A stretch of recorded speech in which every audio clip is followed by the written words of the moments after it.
I thought I knew what love was until the night she said, "He still gets me." Those words hit like a punch I didn't see coming, and I swear for a moment the room felt like it was closing in. My name's Ethan, and this is the story of how my world unraveled. One quiet moment at a time. We'd been married for 6 years. Sarah and I met at a coffee shop during a rainstorm, both of us ducking in to escape the downpour.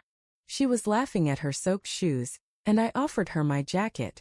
That spark, her smile, the way she tucked her hair behind her ear, felt like a promise. We built a life together. A small house with creaky floors, Sunday mornings with pancakes, and dreams of a family someday. I thought we were solid, you know? The kind of couple who'd make it through anything. But looking back, I missed the cracks forming, the little signs I didn't want to see.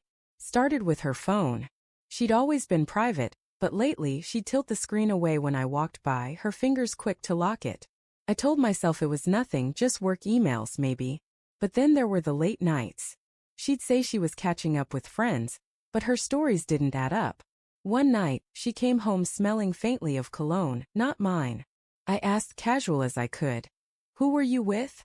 She smiled too quick and said, "Just the girls." Her eyes didn't meet mine. That's when the doubt crept in like a shadow I couldn't shake. I didn't want to be that guy, the one who snoops, who doubts. But the feeling gnawed at me. One evening while she was in the shower, her phone buzzed on the counter. A text lit up the screen. "Miss you. Call me." No name, just a number.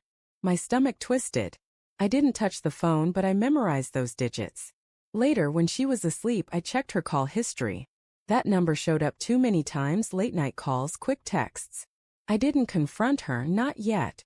I wanted to believe there was an explanation. Things got colder between us. She'd snap over small things like leaving dishes in the sink, and I'd catch her staring out the window, lost in thought. I tried to talk to her, really talk. One night, over dinner, I reached for her hand and said, "Sarah, are we okay?" She pulled back just a little and said, "Of course, Ethan. I'm just stressed." But her voice was tight, like she was holding something back. I let it go, but the silence between us grew louder every day. Then came the night that broke me. We were on the couch, half watching some show, when her phone pinged. She grabbed it too fast, her fingers fumbling. I couldn't help it. I asked, "Who's that?" She hesitated, then said, "Nobody." But I saw the name flash before she hit it. Mark. Her ex. The guy she dated before me, the one she'd called intense but never talked about much. My heart started pounding.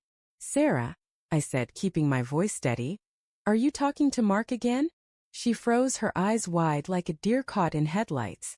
Then she sighed, set the phone down, and looked at me.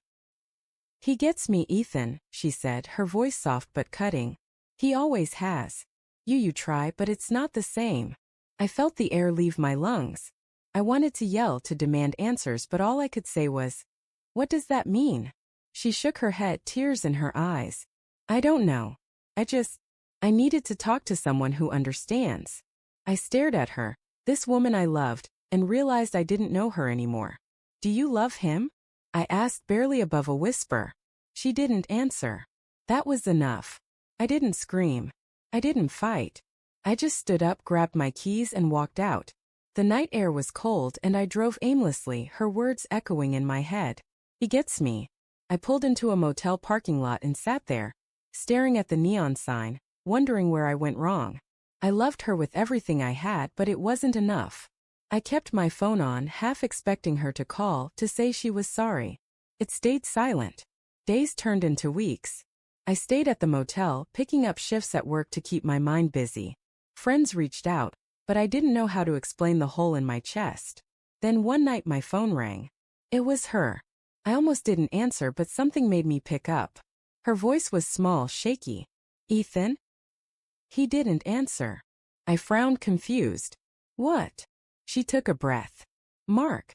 I called him and he didn't pick up. I needed him and he wasn't there. I waited, letting her words hang. She kept going, her voice breaking. "I messed up, Ethan. I thought he was what I wanted, but it's you.